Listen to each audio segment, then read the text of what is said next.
Hello and welcome to another community conversation looking at the impacts of coronavirus on Virginia and the country as a whole. I am Ryan Gilchrist, an editor and journalist from Yorktown, Virginia. Let me introduce our guests before we get started today. First, we have Maurice Jones. He is president and CEO of the Local Initiative Support Corporation, which seeks to build resilient and inclusive communities of opportunity around the country. He has also previously served as Deputy Undersecretary of Housing and Urban Development during the Obama administration, as well as Virginia's Secretary of Commerce in the cabinet of Governor Terry McAuliffe. Maurice, thank you for joining us today. Nice to be with you. We also have David Ramadan, an international consultant with 25 years experience in business development, management, advocacy, and public policy, among many other things. He also is a former Republican member of the Virginia House of Delegates. He represented the 87th District from 2012 to 2016. David, welcome. Thank you. Glad to be with you. Good to see you, Marissa and Mr. Secretary. Nice to see you. I should mention to those watching this, we are recording this on April 22nd. A special session of the Virginia General Assembly is going on as we speak. So we don't have all of that information with us. So please take that into account as you're watching this.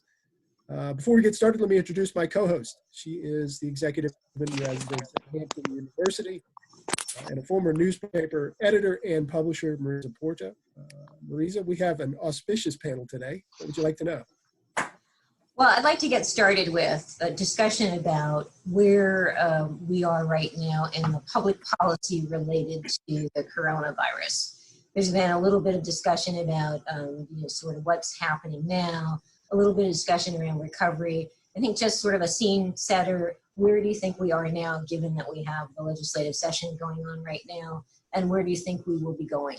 And I'll throw that to you, Maurice, because you have a little bit of a larger perspective, and then we can go to a local perspective with David. Sure. Again, nice to be with you. So let me give you my hope for where we are and where I hope we're going. You know, I think what you see playing out both in the Commonwealth of Virginia and across the country is the disproportionate impact of this pandemic on communities of color, poor communities, low and moderate income communities, rural communities ultimately. And what this reflects is a number of things, but it reflects an opportunity for folks in public policy to understand that we have some built-in inequality when it comes to wealth and health that this crisis is exacerbating and bringing to the fore and calling us to do something about. The debates around healthcare, for example, have usually focused on getting insurance to as many people as possible and how we expand that. And believe you me, that's important. But what this is showing us is that even more important when it comes to one's health is actually the condition of the housing that people are living in, the quality of the jobs that people have, the nature of the incomes that people are making, the stress that people are under, the underlying conditions that result in part from not having access to healthy food. These are things that public policy, private philanthropy, private sector, these are things that these groups all need to come together on and sustainably address. And unless we do, we're going to continue to see the most vulnerable people in our societies suffer the most when crises hit. And we can't afford that because we're only as strong as our most vulnerable people in communities. So the public policy challenge here is ask the right questions, fix the right problems. 80% of a person's health condition is actually has nothing to do with the clinical care they're getting. It's the conditions they're living in. That's what public policy officials can highlight for us and hopefully mobilize a coalition around working on. As a country, we're not there yet. All right. Well, I think bringing that, so that's a good foundation for the discussion. Maybe, David, you could bring that a little bit closer to home to Virginia and talk a little bit about where you think public policy needs to start addressing issues related to the coronavirus in the Commonwealth. Maurice said, as a country, we're not there yet. As a Commonwealth, we're not there yet either. We have 140 members of the General Assembly that are meeting in a tent and at the Science Museum as we speak. They're gaveling into sessions. And they're going to try to do their best for veto session, the reconvene where they deal with amendments by the governor to the budget and to all the legislation that passed in the earlier session this year. However, what we need is not there because there has not been a discussion yet on rethinking public policy. Rethinking public policy today is not just housing, as Maurice used as an example, right? It's quality, it's healthcare, it's education. Those have been discussed, right, in session. But now we're talking about something new. Now we're talking about governance. How do we govern, right? There's this big debate whether they can govern and actually vote remotely, electronically or not. Speaker Fillercone is going to try to push remote voting today for future sessions for the year. There's resistance to that, one from the Republican caucus within the House and two from the Senate altogether. The Senate is not happy about that, and that's both Republicans and Democrats. This is an issue that is not partisan and should not be partisan. But what it's taking, it's a rethinking, right? Some of the excuses I heard or the reasons I heard is that not all members are savvy enough, right? Technically. And two, not all members has access to internet. All right. Well, the savviness and the enough, that is something we can get over, right? Train them or have their assistants work with. If you're representing the people to do the people's business, you need to learn new tricks. That does not mean, you know, as proud as I am of being a former member of Jefferson's house, we can do things in Jefferson's spirit, but we don't have to get on a horse and buggy and get down to Richmond to do that. Internet becomes an issue, though. This was something we've been talking about for years. Now it's a necessity. Now it's part of survival, right? It's small and minority communities that Maurice mentioned. Well, guess what? They cannot get school access if they don't have internet. Just like a member of the General Assembly cannot vote if he or she doesn't have internet in their house in a remote area of the Commonwealth. So public policy today needs to be, we got to start by adjusting our thinking, by what we consider our priorities going forward, and by starting a debate truly in a bipartisan manner. And I know it's easier said than done, especially for a former member who's out and not in the process now.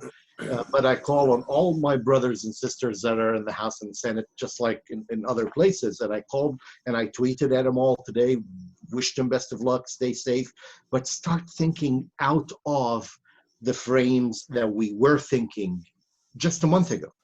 My wife earlier said the total death is 45,000 people in America. I said, so far, number one. Two, what we haven't realized that's 45,000 people in a month. In a month. Exactly a month ago, March 21st, we only had a few hundred deaths. So we lost 45,000 Americans in 1 month. If this is not a shocker for us to rethink where we're going and what we need and how we keep this the greatest country on earth, I don't know what else would. Right. David, you mentioned bipartisanship and it's sort of connected to a piece that, one, I did see that tweet this morning. I thought that was an interesting expression and something very much needed. Maurice, you also mentioned about asking the right questions. And so if I'm to take those two pieces together, Are we in enough of a bipartisan place in order to have a viable discussion about the right questions? Maurice, let's start with you on that. I think we are.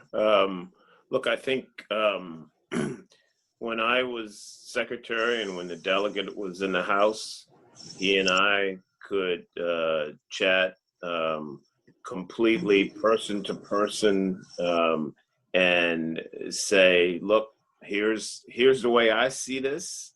How do you see it? How do we come together? A lot of this is pure investing in relationships, the kind of relationships that I believe are the duty of people who are in public positions to cultivate so they can get work done together. And there's no question that we're going to have folks who are seeing reality through different lenses. That's fair enough. But if we've got the relationship that is necessary for us to share and go back and forth and work toward coming out to a place where we can both say yes, then you can get it done. And I think that is, when I was working in Richmond, I found that 99.9% of the time you can make that happen. But you do have to invest in the relationships that you need to have the kind of ability to go and work across political aisles. And what we're talking about now, I couldn't agree more with Delegate. We lost 45,000 people in the country in a month. If that does not compel people to come together for the benefit of the country and the Commonwealth, I'm not sure what will. So an interesting discussion about balance. And I've been thinking a little bit about this because, there's a discussion right now about opening up the Commonwealth, bringing some economic, improving the economy, right away. There is some backdrop of folks who are interested in making that happen. You have to balance a little bit about sort of the needs of the business community, small business community, and large business, but also rural communities versus urban communities. So I'd like to hear a little bit about what you think, David, that needs to be done in order to make that balance happen, because there are a lot of needs here that I think need to be addressed. Yeah, look, there's always been this divide in the Commonwealth between ROVA and NOVA, right? Or NOVA and ROVA, Northern Virginia versus the rest of Virginia. And even though geographically the Hampton Roads area is not part of Northern Virginia, but they got similar characteristics of the urban versus the rural. And we can work out these differences if we work on those existing and rebuild some new relationships that Maurice mentioned. When the secretary was in office and Governor McAuliffe, we had a majority in the House on the Republican side, yet we worked together very closely. We developed some friendships. Governor McAuliffe and I became friends afterwards on a personal level, remained to be friends on a personal level. He was in my class teaching at Mason. I teach a government and Virginia process class, and he was there speaking a few weeks ago. Speaker Fillercone was there last week virtually. And one of the things that we always talk about, and I tell my students, if there's one thing that you come out of this class to learn, it's relationships. Look at these relationships that I have developed across the aisle when I was there. The problem, though, today, unfortunately, Maurice, is that things have changed a little bit in Richmond, let's be frank. This is not the same Richmond of 2015, 16, 14, when Maurice and I were down there. The last couple of years have been polarized, just like what we see across the river in DC. I visited twice the General Assembly during session this year and saw and noticed that divide. Now, it's normal when you have a minority that's had the minority, that were in the minority for 10, 12 years, even more, I think, and then switch to become the majority, and there's no minority for these things to happen. And those were very evident this year. no questions asked. Mhm. Those were also polarized more by rural versus urban, because it happens today that that partisan divide is also a geographic divide. Most of the Democrats in the General Assembly come from the urban area. Most of the Republicans come from rural area. What we need is for all of these members, as we both mentioned earlier, is to refocus and go back to, all right, what's the Virginia way? What's the way that we've done it before? Forget about what you're seeing in the news from Washington, D.C. Forget what letter is behind Ralph Northam's name. We all know Ralph as a good, decent person who worked with both sides of the aisle and a centrist. And don't claim him as a liberal. Don't claim him as an anti. Don't claim him either way. So this is not just on Republicans to work with the governor and his administration. This is also on the governor and the administration, the majority Democrats in the House and the Senate, to not claim that power and say, well, we're going to do whatever we want to do, in the heck with the minority at this point. And if they do that, we'll be able to move forward and get out of this as a Commonwealth for the benefit of rural and their needs, and northern or urban and their needs as well. This applies to the minimum wage issue. This applies to the internet issue we're talking about. This applies to virtual education that we're talking about. Nikki Bell had a good article today in the newspaper about virtual schools in Virginia, which we actually had a virtual school for 10 years in Virginia, a successful one. That have students from all 130 out of 132 jurisdictions. So we got to change. This cannot be the good old way. It can be in the spirit of the Virginia way, but we got to do it differently. We got to look at these priorities differently. I was wondering if one of you could address sort of the long-term impact of what this will do to public policy in Virginia, even around the nation for that matter. Literally, what do you think 3 years or 5 years down the road this life-changing event, this pandemic, is going to cause in public policy? I'd say it's unknown at this point, but I'll let the secretary go with his opinion, since I know he's short on time. Well, first, I do agree. I think overwhelmingly it's unknown. However, we do know that we are entering a economic downturn. How long that will last, we don't know. And in Virginia, honestly, our largest sort of force in the economy remains the defense industry. And so I think we've got to see what the ultimate impact of this pandemic and the economic downturn is on the, in particular, the military community, and that's writ large across Virginia.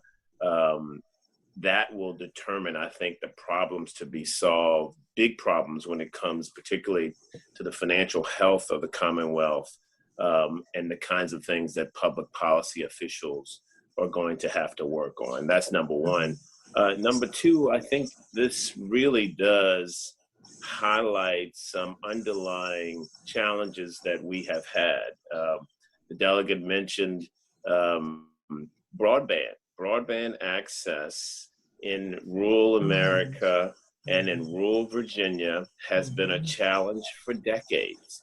I hope that this period showing how important it is to have the ability to work remotely, to school our children remotely, telemedicine, et cetera, I hope it reignites a interest in getting all Virginians access to high-speed internet. I hope that becomes more of a public policy challenge that we wrestle with. And ultimately, the healthcare piece of the public policy equation, I believe, is going to be even more prominent than it is now. But I'll go back to where the delegate ended. At the end of the day, there's so much that is so unknown here I wouldn't place any bets on anything I just said. And so I want to stay humble in this. I'll stick All with right, you well, on the internet and healthcare requirement. with the hedged bets, because I know Maurice has to move on. Maurice Jones, David Ramadan, thank you so much for your time and your insight. That was, I think, a great discussion, and certainly we have a lot to think about going forward. We'd love to have you back.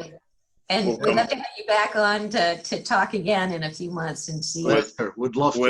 Would love to come back. Thank David, you. good to see you. Love that Good dude. to see you, Mr. Secretary. Up Mountain Man Corona look. You all take and care. for those watching, we do thank you for your time and attention. Please stay tuned for more discussions along these lines. And for now, we'll say goodbye and see you next time. Take care.